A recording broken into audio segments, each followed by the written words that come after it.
How to fix someone has access to your screen message problem. So if you want to fix someone has access to your screen message problem, and if you want to fix it, then you will get this kind of interface on your screen, right? It says someone has access to your screen, and it says that if you don't share your screen with anyone, check apps on your phone, stop and uninstall anything that you don't recognize, then restart your phone and your problem might be fixed. So to do that, what you need to do is open up your settings at first, scroll down, go with the apps section. Under apps, you need to go with see all apps, and here you just need to see the apps that you don't use, or if you have any new apps installed on your device, then you just need to simply go with that application. For example, I'll be choosing this one. Once you've chosen the application, you can simply tap on uninstall, and you need to uninstall that.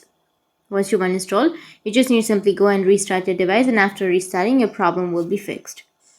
So that's how you can fix someone has access to your screen message problem. And if you have any questions, feel free to comment below. Thanks for watching.